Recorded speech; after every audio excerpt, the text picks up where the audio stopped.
May mga pagkakataon sa crypto market na hindi po sigawan ang nagdadala ng pinakamalaking sinyales, kundi tahimik na kumpirmasyon mula sa chart.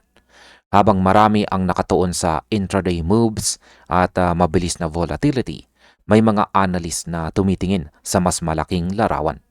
Sa pagkakataong ito, isa pong respetadong technical analyst ang nagsabing malinaw na ang direksyon ng XRP.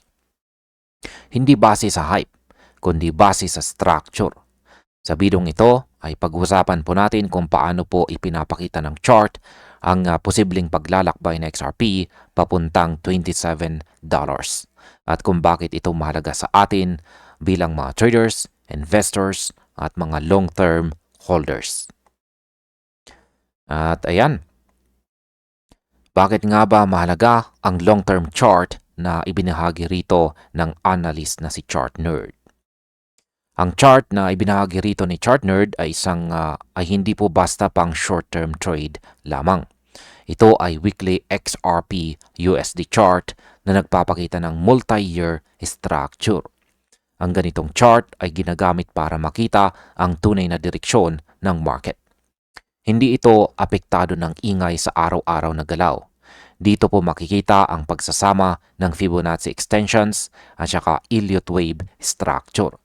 Kapag nag-align ang dalawang ito, mas tumitibay po ang probability ng isang senaryo. Para sa atin, mahalaga ito dahil nagbibigay ito ng roadmap. Hindi eksaktong petsa, kundi posibleng direksyon kung saan patungo sa XRP. Ano nga ba ang ipinapakita ng cup and handle pattern ni XRP? Ang cup and handle ay isa pong classic bullish pattern. Dito po sa chart ni Chart Nerd, malinaw po nating nakikita ang nabuo rito na cup sa mahabang panahon. Ang pagtaas po ni XRP papunta sa kanyang all-time high noong July 2025 ang nagsilbing completion ng cup. Pagkatapos nito ay hindi po nag-crash sa XRP. Sa halip ay nagkaroon po siya ng controlled decline. Ito ang siyang bumuo ng kanyang handle. Ang ganitong galaw ay indikasyon ng healthy market behavior. Hindi panic selling, kundi consolidation. Kaya para sa atin, ito po ay senyales ng market ay nag-iipon ng lakas. Ngayon, paano naman po nauugnay ang handle sa Elliott wave correction? Ang handle phase ay hindi lamang po basta consolidation. Ayon po sa Elliott wave labeling dito sa chart, ito ay tumutugma sa wave 2 correction. Matapos po ang isang malakas na wave 1 advance, natural ang isang pullback. Sa chart, makikita natin dito na iginalang ni XRP ang mahalagang Fibonacci retracement levels. Kabilang po rito ang 61.80% at saka 78.60% na zones. Ang paggalang sa mga level na ito ay indikasyon ng structured correction. Para po sa atin, ito ay sinyalis na buo pa rin ang bullish structure ng XRP. Ngayon, bakit naman po critical ang $1.84 na invalidation level? Isa po sa pinaka-importanting bahagi ng chart ay ang 88.70% retracement level na nasa paligid po ng $1.84 na presyo. Ito ang tinukoy bilang invalidation level. Ibig sabihin kapag tuluyang nabasag ito ay hindi na po nakabawi, maaari pong masira ang bullish scenario. Ngunit sa chart, makikita po natin na kahit ilang beses itong mabasag, mabilis itong nakakabawi. Ito ay indikasyon ng malakas na demand.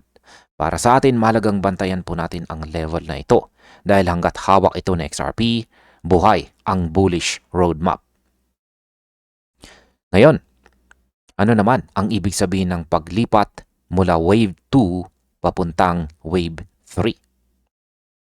Sa Elliott wave theory, ang wave 3 ang karaniwang pinakamalakas. Ito ang yugto kung saan pumapasok ang momentum. Ayon po sa chart, ang confirmed breakout mula sa handle ang magsisilbing signal ng pagpasok sa wave 3. Kapag nangyari ito, madalas ay mabilis at agresibo ang galaw. Para sa mga traders, ito ang yugto na madalas hinahabol ng momentum strategies. Para po sa mga holders, ito ang panahon na nagsisimulang mag-materialize ang long-term thesis. Saan naman po nagmumula ang mga targets na $5, $7, at saka $13? Ayan, ang mga target na ito ay hindi po hinugot sa hangin. Ang mga ito ay galing po sa Fibonacci extensions ng naunang impulsive wave. Ang 161.80% extension ay naglalagay ng target sa paligid ng $5.59. Ang mas mataas naman na extension ay nasa $7.17 at saka $13.45. Ang mahalaga po dito ay ang kawalan ng mga major resistance sa pagitan. Ibig sabihin kapag nagkaroon po ng breakout, maring mabilis ang pag-akyat. Kaya para sa atin ito ay scenario na dapat po nating paghandaan. Ngayon, bakit naman po espesyal ang $27 bilang macro target ng XRP? Lampas po sa wave 3, ayan, balikan natin ang chart.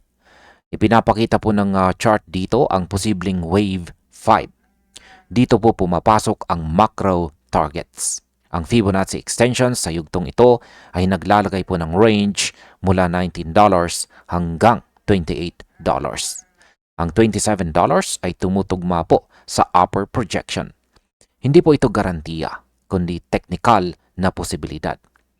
Para po sa mga long-term believers, ito ang uri ng target na binubuo sa loob ng maraming taon. Hindi po araw o linggo. At bilang panghuli ay ano naman ang aking masasabi tungkol dito. Para po sa akin, ang lakas ng setup na ito ay nasa structure. Hindi po ito nakabase sa balita o hype.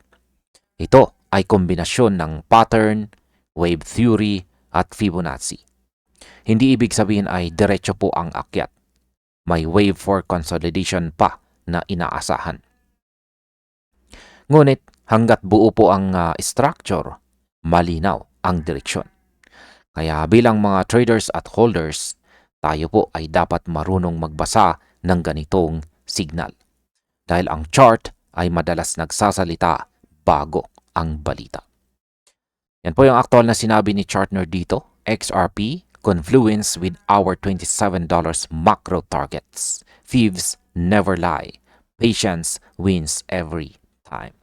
At ayan, hanggang dito na lamang po tayo sa video na ito mga ka-crypto. Maraming salamat sa panunood. Panoorin na rin po ninyo ang mga suggested videos natin dito.